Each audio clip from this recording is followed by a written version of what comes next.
Apparemment c'est ça la boîte, hein. On a le budget hein, chez Signos. Bonjour à tous et bienvenue dans cette boîte aux questions de Signos. T'avais une nouvelle chemise, non? Quel est le principe? C'est très simple.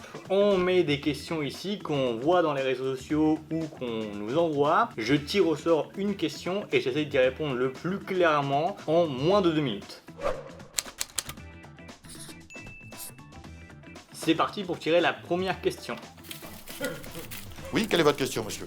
Donne 4 techniques pour visualiser ses idées et ses projets. Alors dans le management individuel, on parle souvent de 4 outils cognitifs, donc 4 techniques pour organiser ses idées et ses projets. Oh là là, j'ai plein d'idées, oh, je suis trop fort. Les 4 techniques à savoir, c'est le mind mapping, le concept mapping, le perceptual mapping et le time mapping. Commençons par le mind mapping qui est une organisation hiérarchique des idées. Donc tout simplement, on va représenter un sujet, une problématique sous forme arborescente avec des sujets, des mots-clés plutôt, et des images. Le but de cette technique est d'avoir une vision globale d'un sujet, nous aider à le clarifier si on est un peu dans le flou, le présenter et surtout après faciliter la mémorisation et l'apprentissage de ce qu'on va mettre à l'intérieur. Les formes les plus connues aujourd'hui vont être soit la mind map, qui est un centre, une bulle centrale avec des mots qui arborent autour de ce sujet-là, ou une autre manière d'appréhender le mind mapping, ça va être aussi les choses comme les organigrammes que vous avez dans les entreprises,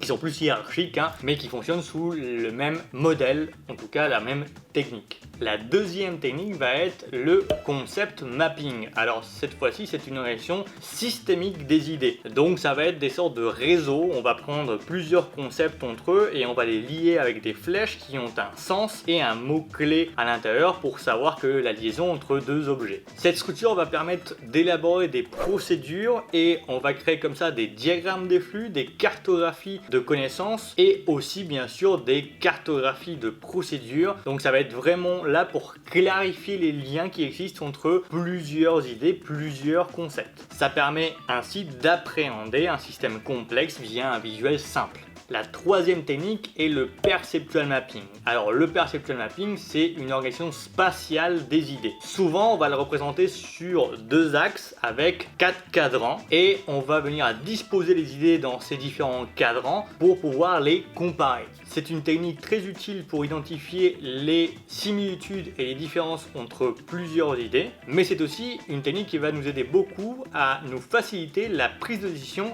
et l'analyse. D'ailleurs, cette technique est très utilisée dans le monde du marketing et d'ailleurs, vous avez déjà entendu parler sûrement de certaines matrices issues du perceptual mapping, comme par exemple le SWOT et le BCG. La quatrième et dernière technique est le time mapping. Alors pour le coup, elle est beaucoup plus connue, c'est l'organisation temporelle des idées ou des tâches. Là, le concept est beaucoup plus simple, on va disposer des éléments dans une ligne de temps ou une période de temps. L'idée, c'est de montrer les évolutions, pouvoir planifier bien sûr, venir pouvoir évaluer les avancements et les retards de chacune des éléments, voire des tâches. Cette technique-là, vous l'avez déjà vu représenter sûrement quand vous étiez à l'école sous forme de fresque chronologique, mais dans le monde du travail, on utilise beaucoup ce qu'on va appeler des outils Gantt. Et aujourd'hui, on connaît aussi une grande émergence de l'outil Kanban qui permet de justement avoir une visibilité temporelle des tâches. Je vous dis à très bientôt pour une nouvelle réponse aux questions de la boîte aux questions de Signos.